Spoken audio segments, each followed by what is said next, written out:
Hey, good morning, everybody. Today is April 8th. I'm going to be reviewing this video. It's the same kind of theme from the last one that I showed you. It's going to be on protein synthesis, though. It's what I read about yesterday with the different pictures from the book.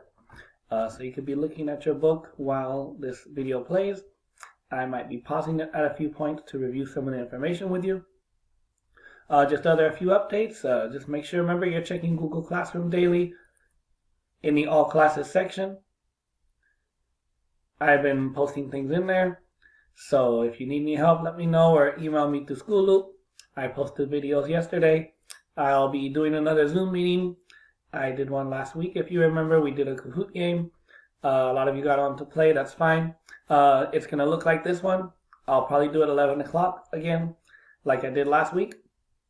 It'll have a link here to join for the meeting, and it'll have a meeting ID. Just make sure you know that there is going to be a password required. I guess Zoom has been getting hacked by some people all over the country, so they've been making sure every Zoom meeting has an ID. So make sure below that meeting link that you'll see posted, look for a password, and then just type in that password. Okay, so I'm going to start the video. Make sure you're following along. If you need to pause it, that's fine. And by the way, there's nothing really due this week. Just review the information. We didn't finish this section, so after spring break, we'll come back and you'll have some work to turn in next week after vacation.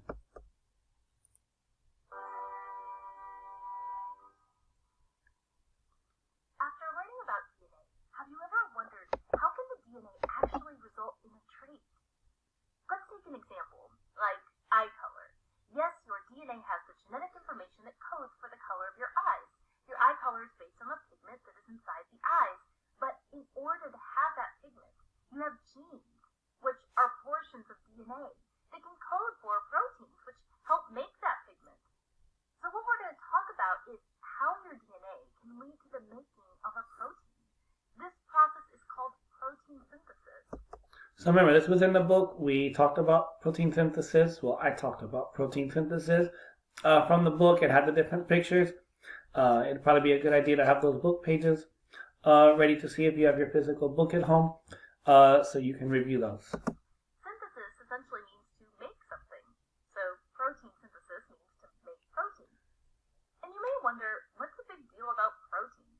Well, you may not realize this, but proteins are kind of a big deal. They do all kinds of things. Proteins are involved in transport, in structure, in acting as enzymes that make all kinds of materials, in protecting the body, and so much more. You've got to make proteins. It's essential for you to live. And what is so cool is that you are making proteins right now as you sit and watch this video. It's happening in your cells. They're making proteins. So back to your DNA and its role in all of this. All of your cells have DNA. Well, a few exceptions. And that DNA is in the nucleus. Some DNA is non-coding DNA. Some DNA makes up genes that are not activated. More about that in our gene regulation video, but we're going to talk about genes that are coding for active proteins. So how are we going to get the information from these genes out of the nucleus so that the cell can start producing the proteins that it needs to make? Well, let us introduce you to the amazing work of RNA. We have a video comparing and contrasting RNA and DNA. So I've mentioned DNA before. It has the base pairs. It's double-stranded. It looks like that twisted ladder. But like it's going to talk about, when the protein synthesis occurs, this DNA molecule, like I referenced in the video yesterday, kind of like unzipping a jacket. So half of it is going to separate from the other part. We'll be brief here in saying that RNA is nucleic acid, like DNA. But it has a few differences. Its role in protein synthesis also is huge. Before we get into the process, please note our typical disclaimer. We tend to simplify topics, but as always, we hope that you have the desire to explore this complex, amazing process later on, to learn all about the extra information that we don't have the ability to include in this short video. In protein synthesis, we can look at two major steps. One is transcription, and the other is translation. Transcription has a C in it, and translation has an L in it. I remember that C comes before L in the alphabet, which helps me remember that transcription comes first. The transcription is when we're going to transcribe the DNA into a message. In your cells, the DNA is in the nucleus, so therefore we're doing transcription in the nucleus. In the step of transcription, an enzyme called RNA polymerase will connect complementary RNA bases to the DNA.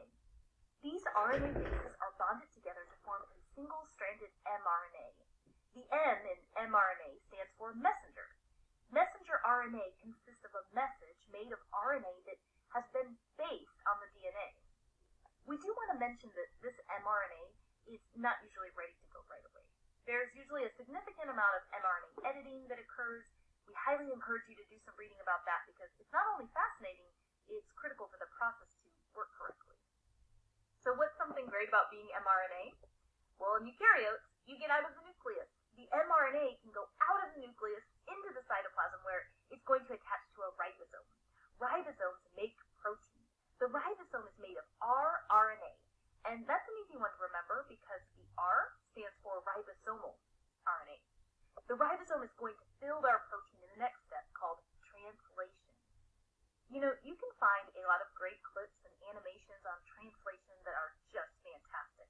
We're just going to break down some basics of what's happening. In the cytoplasm, you look at this, you have all these tRNA molecules available. tRNA stands for transfer RNA. They carry an amino acid on them. An amino acid is the monomer for a protein. It's a building block for protein. Since we're making proteins, we're going to need those amino acids to build it. If you have a bunch of amino acids together, you can build a protein. So it's the tRNA that is going to bring those amino acids together to make that. But wait, how does the tRNA know which amino acids to bring? That's why the mRNA, the message, is so important because it's going to direct which tRNAs come in, and therefore which amino acids are transferred. All of these tRNAs are looking for complementary bases. When they find the complementary bases on the mRNA, they transfer their amino acid. When tRNA is bringing in the amino acids, it reads the bases, represented by these letters here on the mRNA. So, in the transcription process, remember, it's going to be taken out of the nucleus, and that messenger RNA is going to bring it over, okay? And remember, they are trying to get them to match up and come along with these pairs so that this new molecule here can have the matching nitrogen bases. Next week or after vacation, so in 2 weeks, we'll be talking about things that can happen in different situations when they don't quite match up properly. In reads. So it doesn't read one letter at a time, it reads in triplets. That's called a codon. So for example, in this mRNA, the tRNA would read the codon AUG. One of these tRNAs contains a complementary anticodon, which in this case is UAC. And remember, you should be able to know that because these match up. So A and U, U and A. And remember, this is with the RNA. All tRNAs that have the anticodon UAC will be carrying an amino acid called methionine. A tRNA with the UAC anticodon comes in to pair with the complementary AUG codon on the mRNA. It transfers the amino acid it carries, methionine. The tRNA will eventually leave, but it will leave behind its amino acid. That's the first amino acid before looking at the next codon. Before we do the next codon that carries this on, if you're wondering, how did you know that the tRNA that went with the AUG codon would be carrying an amino acid called methionine? Well, for that, you will find a codon chart helpful. You can learn to use a codon chart to determine which amino acid. You do not need to learn that and study that and memorize that. Don't worry, that's a lot of information. You'll get more of that in high school. So don't worry about this part right here. I used to have a codon chart poster. Just marvel at that. You can see on the codon chart that the AUG codon on the mRNA codes for methionine. AUG is also considered a start codon, as methionine is typically going to be your first amino acid in proteins. There are many types of amino acids in the codon chart, but there are even more possible codon combinations. That means there could be more than one codon that code for the same amino acid. The main thing to get from this is not that there's all those different names and whatnot, but the main thing to see, and you can see in the image here, that it's good for variation. That's why so many different things can happen with individuals when their DNA is copied and these changes come through. That's why there's going to be genetic variation. We talked earlier about how siblings can be quite different than one another, or how people can change. Their DNA can start to replicate and change. These are things that you should know. Acid.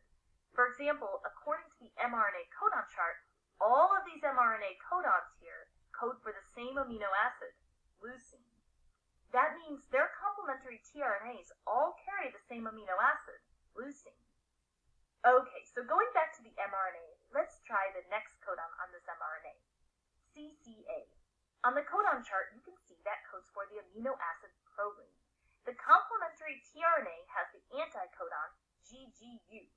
And look, there's the proline that we knew it would be carrying. The tRNA will transfer that amino acid and eventually leave where it can pick up another amino acid. Okay, so I'm going to stop there. That's pretty much what you need to know from this. Also review from the book. Remember, you don't need to study that big chart that they showed with all the different combinations there. You don't need to memorize that. You should know which ones match up with one another. Remember, I talked about A, T, C, G, the base pairs that line up with one another.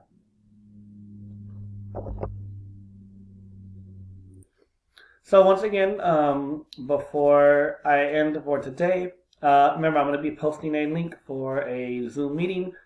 We'll probably just do a Kahoot game again tomorrow. I think that was fun for you. I'll be giving extra credit for people to do that, to join that Zoom meeting tomorrow, and you'll get graded on that. But there's nothing else to turn in this week, and I hopefully will see you all tomorrow. Thank you.